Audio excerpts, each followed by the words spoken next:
Assalamualaikum warahmatullahi wabarakatuh. Waalaikumsalam warahmatullahi wabarakatuh. Bagaimana kabarnya, Bu?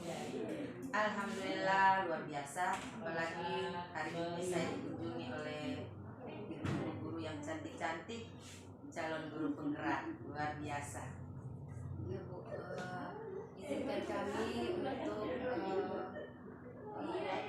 beberapa wawancara kepada Ibu.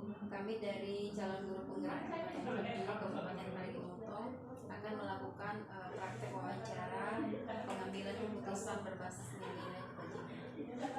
Dimulai dengan pertanyaan pertama, silakan Ibu Silva. Terima kasih, Bu. Hari ini saya meminta waktu Ibu sebentar. Selaku Kepala Sekolah SD Negeri 1 Bantaya, saya Ibu juga 2 pertanyaan yang berkaitan dengan pengambilan keputusan yang berbasis nilai kebajikan.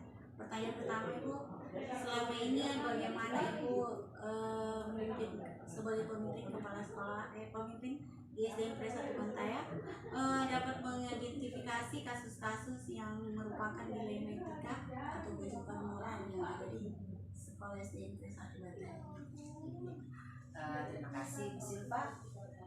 Untuk pertanyaan ini, saya sebagai pimpinan saat ini di SD Negeri 1 Bantaya, sebelum mengambil langkah yang besar, tentunya saya mengidentifikasi dulu masalah-masalah, melihat kondisi dan situasi sekolah.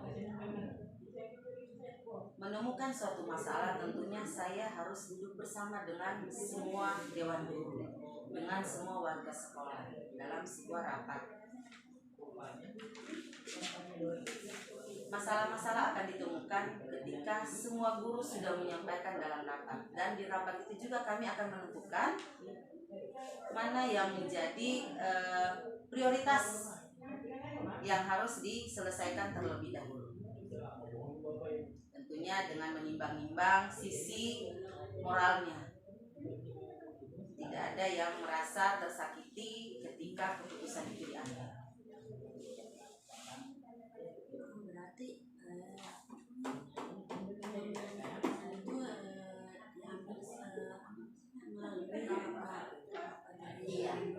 untuk menentukan keputusan apa yang terbaik diambil agar tidak menimbulkan masalah di belakang. Kemudian Silakan. Iya. Jadi kira-kira langkah-langkah atau prosedur seperti apa yang biasa Ibu lakukan selama ini? Iya. Sampel saja untuk satu contoh permasalahan kemarin yang dialami oleh SD Negeri 1 Bantaya terkait dengan klaim lahan sekolah. Semua pihak yang terlibat di dalam mengklaim itu adalah lahan mereka. Semuanya benar dengan membawa bukti-bukti yang lengkap. Dalam hal ini tentunya saya mengambil beberapa langkah. Yang pertama, saya menghubungi pihak dinas pendidikan, karena kita tahu bersama sekolah ini merupakan aset Pemda setempat, dan dalam hal ini dinas pendidikan dan kebudayaan Kabupaten Parigimotong. Tentunya saya harus berkoordinasi baik dengan mereka, terutama di bidang aset. Setelah mendapatkan beberapa fakta yang otentik dari tim aset dinas pendidikan, saya melanjutkan hal ini ke pihak kelurahan, karena dalam hal ini pihak kelurahan merupakan sangat erat karena sekolah ini berada di lingkungan Kelurahan Bantaya. Melalui Kelurahan Bantaya, saya memohon dimediasi, mengundang semua pihak-pihak terkait dengan permasalahan tersebut, karena keputusan ini tidak bisa diambil sendiri. Setelah itu beberapa kali akhirnya mediasi menghasilkan keputusan, sehingga hasil dari keputusan tersebut melalui musyawarah dibuatkan berita acaranya. Setelah dibuatkan berita acara, tentunya hal ini akan saya rujukan kembali ke dinas pendidikan. Melalui mereka, surat-surat terkait dengan pelimpahan permasalahan ini sudah diambil alih oleh dinas Pemda setempat. Jadi berarti itu langkah-langkah Ibu ya dalam mengambil suatu keputusan. Jadi kira-kira hal-hal apa saja yang selama ini Ibu anggap efektif dalam pengambilan keputusan keputusan pada kasus-kasus dilema etika? Dilema etika ini terkait dengan aktor-aktor di dalamnya yang terlibat semuanya mengklaim benar. Iya, semua merasa benar. Beberapa permasalahan juga yang terjadi internal di sekolah, semua benar dari sisi mereka. Dari sisi kami juga benar.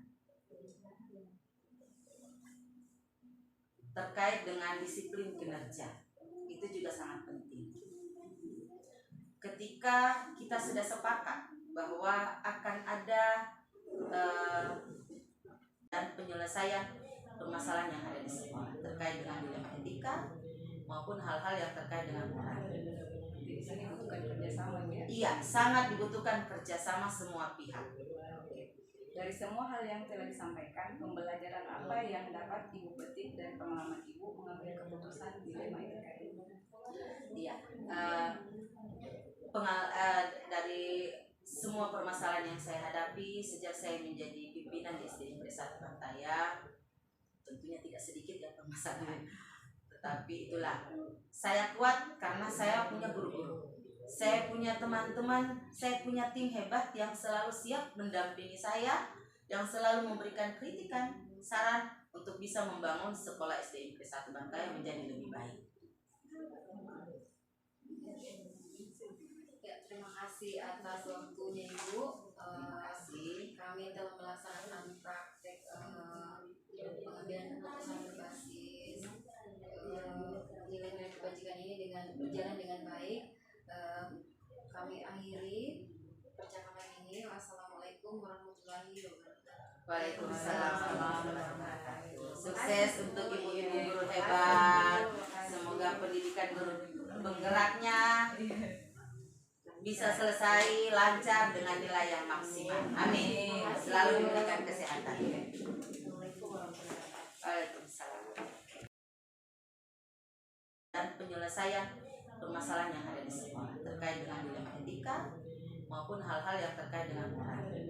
Di sini dibutuhkan kerjasama ya. Iya, sangat dibutuhkan kerjasama semua pihak. Dari semua hal yang telah disampaikan, pembelajaran apa yang dapat Ibu petik dan pengalaman Ibu mengambil keputusan dilema etika ini? Iya,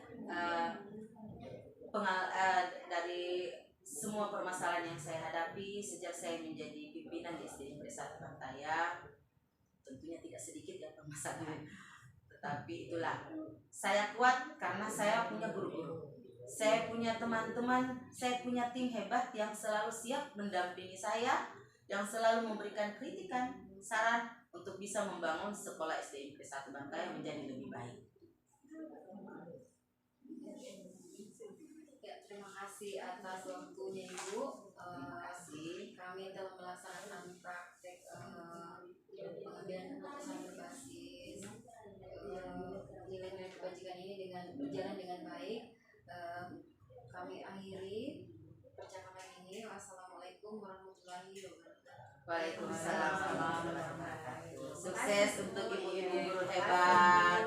Semoga pendidikan guru penggeraknya bisa selesai lancar dengan nilai yang maksimal. Amin. Selalu diberikan kesehatan. Waalaikumsalam.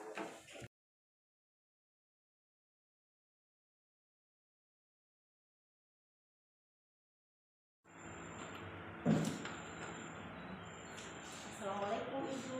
Waalaikumsalam Ibu. Ya, perkenalkan kami dari calon guru penggerak angkatan 7 Kabupaten Parigi Motong akan melakukan wawancara kepada Ibu terkait dalam pengambilan keputusan yang berbasis nilai-nilai kebajikan sebagai seorang pemimpin. Jadi kami memohon kesediaan waktunya Ibu untuk kita bisa berdiskusi melakukan tanya jawab terkait dalam pengambilan keputusan. Ya, terima kasih sebelumnya. Assalamualaikum warahmatullahi wabarakatuh. Selamat pagi, selamat teman-teman IB yang hari ini menyempatkan diri untuk melakukan diskusi. Syukur alhamdulillah hari ini ada waktu luang untuk kita saling berdiskusi. Mungkin boleh dimulai saja. Oh iya boleh. Ya mungkin dimulai dari Ibu Sulimati. Ya, terima kasih. Di sini kami akan mengajukan beberapa pertanyaan Ibu terkait dengan pengambilan keputusan berbasis pertama, bagaimana Ibu bisa mengidentifikasi kasus-kasus yang merupakan dilema etika atau hukum? Ya, terima kasih. Kalau berdasarkan pengalaman yang sudah kami lewati atau kami lalui di sekolah ini, untuk mengidentifikasi sebuah kasus itu langkah yang pertama kami melakukan yang namanya analisis. Ini tujuannya adalah untuk mempermudah kita untuk mengetahui latar belakang atau asal muasal dari mana kasus tersebut bermula. Jadi dengan begitu kami lebih mudah untuk mengetahui ini termasuk dalam kasus rujukan moral atau dilema etika seperti itu. Jadi cara Ibu itu ialah dengan cara mengidentifikasi ya Bu? Ya, menganalisis. Selama ini bagaimana Ibu menjalankan pengambilan keputusan di sekolah, terutama untuk kasus-kasus di mana ada dua kepentingan yang sama-sama benar atau sama-sama mengandung nilai kewajiban? Iya, memang benar. Apalagi untuk sekolah kami yang cukup heterogen, mempunyai banyak kasus dan bermacam-macam berbeda-beda, itu ada beberapa kasus yang diantaranya itu memang yang harus kita sulit untuk memilih karena keduanya itu mengandung nilai kewajiban. Kalau itu langkah yang biasa kami ambil, selain ada nilai, ada salah satu nilai yang dalam seorang guru itu namanya kolaboratif. Di situ kami mengambil sebuah langkah untuk bermusyawarah terlebih dahulu. Prosedur apa yang biasa yang dilakukan selama ini, langkah-langkah apa yang Ibu laksanakan setelah proses itu terjadi? Kalau berdasarkan pengalaman, untuk menyelesaikan kasus-kasus yang terjadi itu, kebetulan saya juga pernah belajar di guru penggerak. Itu kalau untuk penyelesaian sebuah kasus, terutama mengenai dilema etika, itu ada beberapa langkah tersebut. Itu kalau yang masih saya ingat ini ya ibu-ibu semua, itu ada 9 langkah yang harus dilakukan. Yang salah satunya mohon dikoreksi kalau seandainya saya lupa karena sudah lama. Itu yang pertama, kita harus memilah dulu nilai-nilai apa yang bertentangan dalam kasus tersebut. Kemudian siapa yang terlibat dalam kasus tersebut. Kemudian mencari fakta-fakta yang relevan tentang kasus tersebut. Kemudian kita juga harus melakukan yang namanya memilah prinsip ini baik dan benar.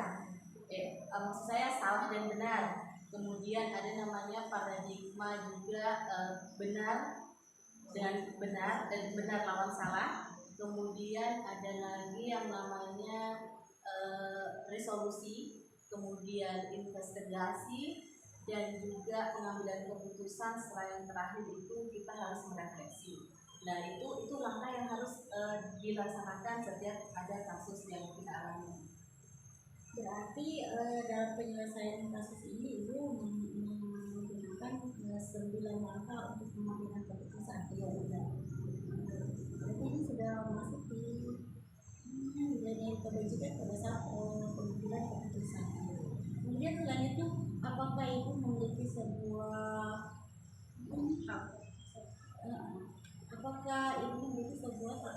jadwal tertentu dalam menyelesaikan kasus yang berkaitan dengan dilema etika? Kalau jadwal yang secara tertulis atau sesuai dengan aturan yang disepakati oleh sekolah itu tidak, karena setiap kasus itu dia tidak bisa kita tebak kapan terjadinya. Tetapi kalau untuk menyelesaikan kasus tersebut, jelas kita harus memerlukan situasi yang tenang dan fokus. Kapan itu? Kita harus mengetahui terlebih dahulu pelaku tersebut dalam situasi yang seperti apa. Apabila masalah itu baru saja terjadi, kemungkinan kira-kira hal-hal apa saja yang selama ini Ibu anggap efektif dalam pengambilan keputusan pada kasus-kasus dilema etika? yang menurut saya kalau hal-hal yang efektif itu dalam pengambilan keputusan itu yang pertama tadi mungkin melalui 9 langkah tersebut, kemudian di dalamnya ada proses coaching, dan tidak lupa kita selalu menanamkan namanya KSE dalam menyelesaikan semua kasus itu, baik pelaku maupun kita yang sedang membantu untuk menyelesaikan kasus tersebut. Itu kita harus mempunyai keterampilan namanya KSE. Itu tentang pengendalian emosi diri kita sendiri, sosial emosionalnya kita memang harus terkendali dalam menyelesaikan sebuah kasus. Itu yang paling efektif sehingga masalah itu bisa teratasi, kita bisa mengambil sebuah keputusan melalui proses coaching itu tadi. Kalau kita tidak punya keterampilan untuk mempunyai beberapa pertanyaan di dalam juga percuma, itu hanya kayak diskusi biasa, kita nggak bisa mengendali. Oh iya, jadi di sini yang ibu anggap efektif itu yaitu 9 langkah dalam pengambilan keputusan serta coaching dan kompetensi sosial emosional Bu ya. Ya, lanjut. Kira-kira apa tantangan yang ibu hadapi dalam mengambil suatu keputusan? Ya, itu kalau yang menjadi tantangan itu menurut saya yang cukup besar itu semua kasus yang dihadapi itu tidak sama. Jadi jelas setiap pengambilan keputusannya juga berbeda, baik itu caranya, baik itu waktunya, kemudian beratnya itu masalah juga berbeda. Jadi itu yang menjadi tantangan buat saya untuk melakukan sebuah pengambilan keputusan, terutama dalam menghadapi dilema etika. Itu kan biasanya kita melakukan yang namanya satu kegiatan tapi dua nilai kebajikan di dalamnya. Itu memang sangat berat tuh. Itu menjadi tantangan buat saya dan seluruh teman-teman yang ada di sekolah ini. Tetapi tantangan tersebut saya jadikan motivasi untuk terus maju dan bisa melakukan perbaikan. Terima kasih. Terima kasih. Sekarang pertanyaan saya ya. Adakah seseorang atau faktor-faktor apa yang selama ini mempermudah atau membantu ibu dalam pengambilan keputusan dalam kasus-kasus hukum? Ya, yang mempermudah itu menurut saya yang paling pertama itu adalah pelakunya. Karena kalau pelakunya tidak mempunyai jiwa jujur dan terbuka, kita nggak akan tahu bahwa dia itu punya kasus. Ya. Jadi yang paling pertama itu adalah si pelaku dari kasus tersebut. Ketika dia sudah mulai jujur dan kita sedikit bisa mengungkapkan sehingga dia muncul potensinya, maka keputusan tersebut bisa diambil. Nah, selain itu juga pihak-pihak lain yang membantu kita pada saat kolaborasi, contohnya teman-teman semua yang ada di lingkungan sekolah ini, warga-warga sekolah, dan bila diperlukan pihak luar pun bisa, Bu, seperti komite sebagai mitra sekolah apabila masalah itu berhubungan dengan mereka, seperti itu. Tetapi kalau memang kasusnya itu hanya hubungan misalnya hanya antara guru yang satu dengan guru yang lain, kita tidak perlu mengundang komite atau murid. Tetapi jika kasusnya itu misalnya antara guru dengan muridnya yang bermasalah, misalnya dari latar belakangnya yang sudah kita identifikasi tadi, masalahnya dari rumah, berarti kita bisa mengundang orang-orang yang seperti itu. Dari semua hal yang telah disampaikan, pembelajaran apa yang dapat ibu petik dari pengalaman ibu mengambil keputusan bersama? Pengalaman yang paling pelajaran dan pengalaman yang paling bisa saya petik dari pengambilan keputusan ini yang paling berharga menurut saya adalah pengendalian diri yang pertama. Bagaimana kita bisa mengendalikan diri kita pada saat kita mengatasi masalah atau kasus, dan bagaimana orang lain pada saat dia menghadapi kasus itu. Itu yang paling pertama. Dan ketika dia sudah bisa mengendalikan diri, dia tentunya harus menguasai 9 tadi. Begitu 9 langkah tadi dia kuasai, dia harus menguasai namanya coaching. Dan itu diiringi dengan KSE tadi. Itu yang paling jadi pengalaman berharga buat saya, karena dulu jujur kami menyelesaikan masalah itu ya hanya biasa, tidak ada melalui prosedur atau langkah-langkah yang seperti saya sampaikan tadi. Ya, demikianlah wawancara kami dengan Ibu Siti Marwiyah. Kami mengucapkan banyak terima kasih atas waktunya yang telah diberikan. Jadi intinya di sini dalam pengambilan suatu keputusan yang berbasis nilai-nilai kebajikan, yaitu hal-hal yang maksudnya bisa diambil nilai-nilai itu bahwa pengendalian diri Bu ya, dengan kemudian langkah kemudian pengambilan keputusan serta pengembangan coaching serta kompetensi sosial emosional. Demikianlah wawancara yang kami lakukan pada kesempatan pagi hari ini. Kami akhiri dengan ucapan wabillahi taufiq wal hidayah. Wassalamualaikum warahmatullahi wabarakatuh. Waalaikumsalam warahmatullahi wabarakatuh. Terima kasih. Sama-sama ibu semua.